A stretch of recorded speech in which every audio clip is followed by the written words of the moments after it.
Season comes joy, togetherness, and sometimes, let's be honest, a little stress. Navigating family dynamics during festive gatherings can be tricky, but Cindy Chia is here to tell us some helpful tips. Cindy, welcome to the show. Thank you for having me again. I can't believe we're talking about the holidays, but we are. They're here. We say it all the time. How can we set boundaries early? Yes, so boundaries. I feel like we use this word so much, and people are like, oh, young people these days have a lot of boundaries, but it's so important. This is where you end and the other person starts.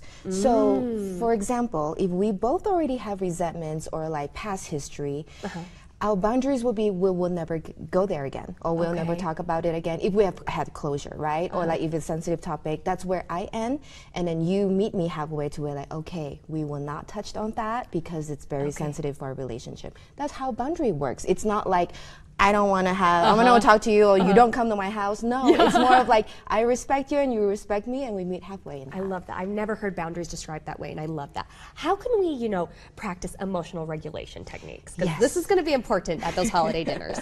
Yes, so during holiday dinners, don't feel like you need to respond right away.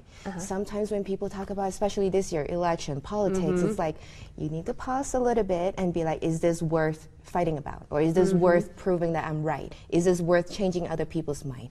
Or take some breathing exercises. So pause and take some deep breaths. You'd be surprised by how much not wanting to fight you want to feel after taking a deep breath. Yeah. Yes. I love that. Okay, well, speaking of that, taking a deep breath, let's talk more about planning escape moments and resets. Yes. I'm grateful for my parents for teaching us this. They always encourage, take your own car. Take your own car, because if you need to go during some events that you're not very keen about, or that you're pissed off at somebody, you can go right away. Take a different car. You're allowed to do that. So with that being said, also, like, don't be offended if someone requests to take another car to your house or to your event. It's more of, for, again, the boundaries, where you can meet them halfway and be like, oh, you need that break, instead of like, oh, I'm offended, you want to leave my house, kind of a deal. Or take a reset, take a walk, take the dog to a walk, play with the kids, play with the dogs or the pets.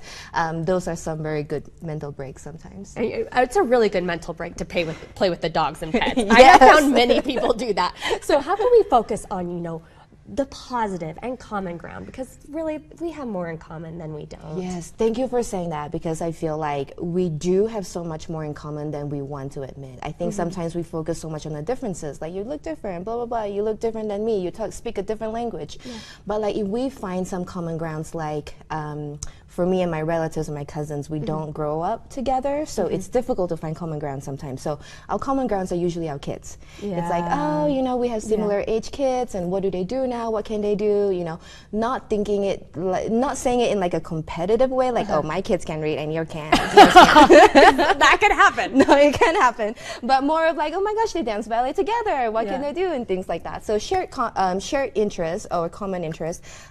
Practice gratitude too. Sometimes when you're in that Thanksgiving dinner, and be like, okay, let's take turn and what are you grateful for this year, or some other activities that can be bonding, or board games. Love it. Cindy, this has all been so helpful, and I know the people watching were probably taking notes. For more information, you can check out her Instagram and the website at the bottom of the screen. Cindy, thank you so much for being here. Thank you. Yeah, good luck with your holiday gatherings. I think it'll be fun. Love it.